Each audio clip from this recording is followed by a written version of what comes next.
नमस्कार मित्रांनो, तर मी निघालो छत्रपती संभाजीनगर मामाच्या घरी जाण्यासाठी आणि फायनली देवाच्या पाया लागलो आणि मग मी आणि माझी फॅमिली निघाली बसस्टँडकडे जाण्यासाठी. इथं बसू शकत नाही कारण की बसस्टँडवर जाण्यासाठी गर्दी खूप आहे त्यामुळे. आणि हे बॅग खूप भारी होती व माझ्या हातची, पण कशी तरी आणली व रोडावरती. आणि रोड आता चोपडा आहे, काही टेन्शन नाही, डायरेक्ट बॅग आता ओढत नेऊन बसस्टँडपर्यंत. आणि आता चांगलं वाटलं थोडं.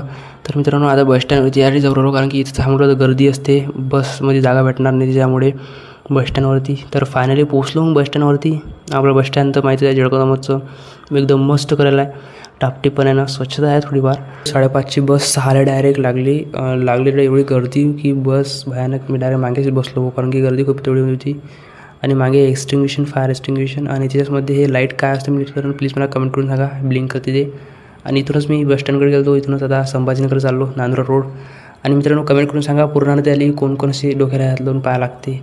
आणि इमर्जन्सी गेटचं सांगतो तुम्हाला, हे इथं हथोडी असते लाल याच्यामध्ये आणि तेच हथोडी घ्यायची आणि खाली इथं बॉक्स असते काचा, त्या बॉक्सला फोडायचा आणि त्याच्या हँडल ओढलं की डायरेक्ट ओपन होऊन जाते गेट, असं सिस्टम आहे याचं. आणि तेच आपली लहानपणची सवय, रेल्वे दिसली बाहेर पाहायचं. मग इथं सापडला आपला सीट बेल्ट. म्हटलं लावून बघू, कधी लावेल तर नाही जीवनात, म्हटलं लावून बघू. तर लावला एकदम मस्त वाटलं. आणि ते स्पीकर वगैरे सिस्टीम एकदम मस्त होती आपल्या गाडीमध्ये. फायनली पोचलो बुलढाण्याच्या घाटामध्ये. घाट एकदम मस्तचा, काही टेन्शन नाही.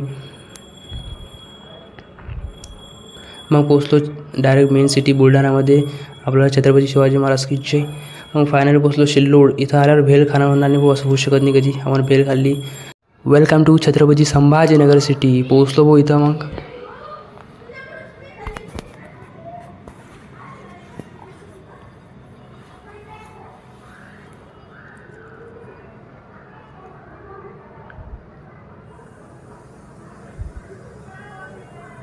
मग डायरेक्ट आलो बसस्टँडवरती इथं.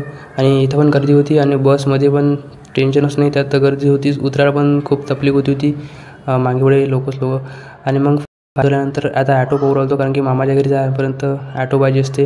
आणि त्याच्यामध्ये ऊन खूप तापवत होतं डोकं पण. फायनली बसलो ॲटोमध्ये, शांत वाटलं. आणि ॲडजस्टमेंट करणं माझ्या शिका मित्रांनो तुम्ही. आणि फायनली पोचलो मामाच्या घरी इथं. तर तुम्हाला हा व्हिडिओ कसा वाटला प्लीज मला कमेंट करून सांगा. चांगला वाटला असेल तर प्लीज लाईक करा, शेअर करा. भेटू मित्रांनो पुढच्या व्हिडिओमध्ये. तोपर्यंत बाय बाय.